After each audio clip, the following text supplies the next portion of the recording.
quand on obtient la possibilité de sortir 3000 jeunes de l'aide sociale pour en faire des apprentis, c'est des combats quotidiens pour obtenir les moyens de le faire. 3000 jeunes sortis de l'aide sociale pour en faire des apprentis, 1000 qui ont obtenu un CFC et qui trouvent un job dans les 3 mois après leur CFC à un taux de 50%. Quand on améliore les allocations familiales d'à peu près, on est passé en une décennie, on a presque doublé les allocations familiales. Quand on met 40 000 personnes soutenues pour leur assurance maladie en plus à la fin de la législature, on fait du travail concret. Et Monsieur Rabetté, je conclus là-dessus, ça, je ne peux pas m'excuser de faire ça. Comment voulez-vous que je vous dise, c'est grave qu'on ait dépensé de l'argent du social pour sortir des jeunes de l'aide sociale ou pour soutenir des gens, monsieur Maillard. Réaction qui doivent payer leur assurance maladie. Je peux pas réaction là-dessus de monsieur Broulis, s'il vous plaît. La droite dit, il y a là un dérapage. On a créé quelque chose que vont payer les Vaudois. Ce n'est pas un dérapage, c'est une préoccupation. C'est clair que les 100 francs se répartissent et il faut trouver des solutions pour garantir la cohésion. Moi, ce qui me fait peur, c'est quand j'écoute M. Lérini, tout d'un coup partir sur des discours de rupture. C'est ce que vous dites, rupture, bon. Rupture de quoi? Rupture de continuité de la pyramide des âges. Aujourd'hui, ces coûts sociaux, ils sont liés aussi à une pyramide complexe, avec des gens qui vieillissent, c'est nos parents, c'est un jour nous, de prise en charge en matière sanitaire. Ce qu'un gouvernement doit faire, et c'est pour ça que les débats sont intenses. Vous pensez qu'entre M. Maillard et moi, c'est une partie de plaisir en permanence? D'un côté, j'ai la caisse, on doit trouver des solutions, mais il n'y a pas que M. Maillard. Il y a Mme Métro, il y a les autres collègues, il y a Mme Lyon qui viennent. Parlons de la caisse. Et donc, il faut une répartition. Parlons de la caisse. D'être le gardien de la caisse et de répartir équitablement les moyens disponibles. Vous avez présenté les comptes 2016, tout récemment, 186 millions d'excédents, et puis il y a des écritures de bouclement, il y a des préfinancements, il y a des amortissements non planifiés pour 454 millions. Ça veut dire qu'il y a du bénéfice, 180, mais il y a aussi des tas de noisettes, des gros tas de noisettes, un peu dans tous les coins. Si on fait le total, en gros, c'est plus de 600 millions d'excédents. Est-ce qu'il ne serait pas temps, M. Broulis, de penser à une baisse des impôts? Alors, elle est là, elle existe, c'est la RIE3 qui a été rebaptisée. Et je rappelle la dynamique de la RIE3. La force du projet vaudois qui a été déjà voté 2 fois par la population vaudoise, une première fois en mars 2016 et une nouvelle fois en février 2017. Pas pour les dons. La RIE3 a été votée, pas de nouvelles baisses d'impôts pour les personnes physiques. Au précédent débat, la dignité passe par le travail. Parce que la décroissance, moi, ça me fait peur. J'ai connu Sainte-Croix qui a passé à peu près de 7-8 000 habitants à moins de 4 000 habitants. Je vous promets que c'est effrayant. Alors, tous ceux qui me parlent de décroissance. Maintenant, revenons à votre question.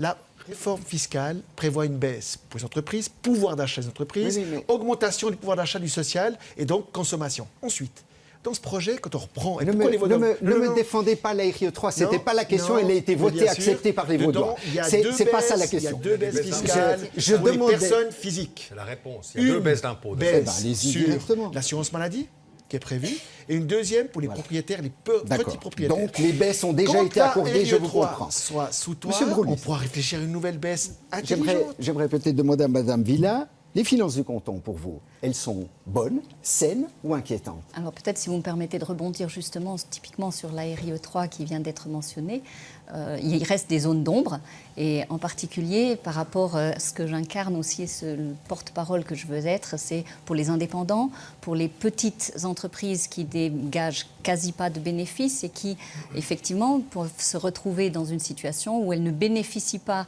des baisses du taux d'imposition, mais où par contre l'augmentation des charges sociales va se faire sentir. Je crois qu'on a quand même beaucoup de petites entreprises et beaucoup d'indépendants dans notre canton qui font la vie économique et que nous avons là toute une population qui vraiment dont il faut avoir le souci. Je crois qu'il y a là des aménagements qu'il conviendra de porter. Pour abonder dans le sens de Mme Villa, rappelons que ces indépendants et ces entreprises qui ne payent pas d'impôts, c'est quand même 75% des entreprises vaudoises. Et dans le quart qui reste, c'est 2% des entreprises qui payent presque 94% de l'impôt.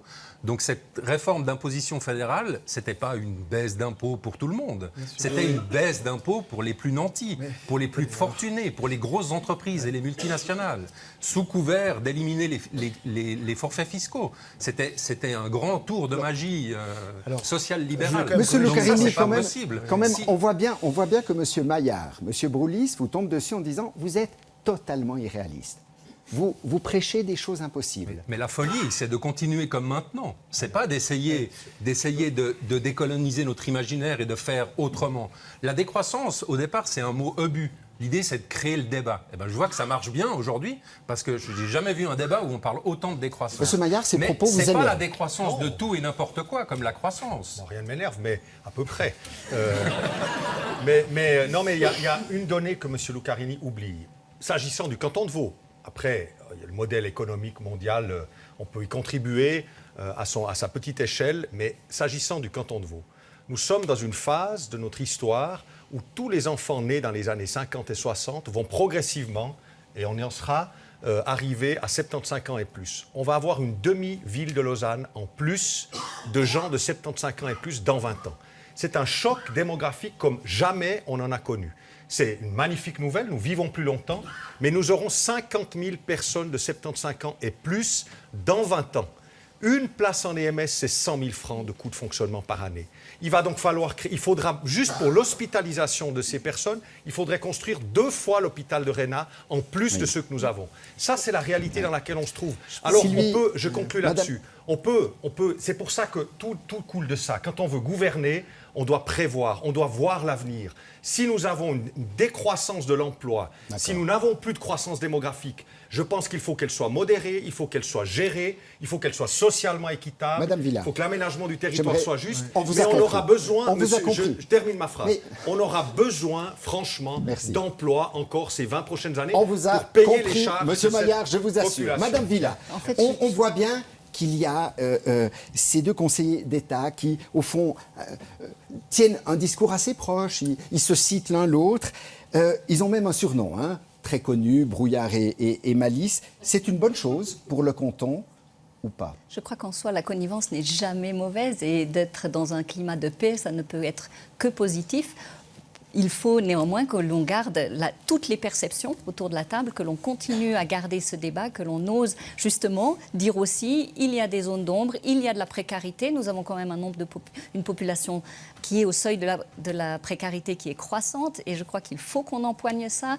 Et des situations de gens qui sont aux poursuites, qui sont quasi dans de la désespérance. Enfin, on a quand même beaucoup de situations et je crois à l'entrepreneuriat, je vous le disais, mais typiquement par rapport à des seniors, eh bien, quand vous venez avec des nouveaux projets, ça fait un peu plus d'1 an que je travaille sur un projet, seniors et enfants, j'ai visité 2 banques, 2 assurances, les 4 ont refusé parce que je suis une trop jeune entrepreneur, je n'ai pas encore les 3 années, etc. Et puis, après le film Demain, il y a des mouvements de transition qui se mettent en place. Alors, à Sainte-Croix, par exemple, il y avait un mouvement, un appel à projet, on dépose ça et je reçois comme réponse, ah ben non, ça ne s'inscrit pas dans la transition. C'est difficile, alors que je crois qu'on a besoin pas seulement de soutenir l'innovation technique des start-up, mais on a aussi besoin d'un soutien à l'entrepreneuriat dans des domaines sociaux. Monsieur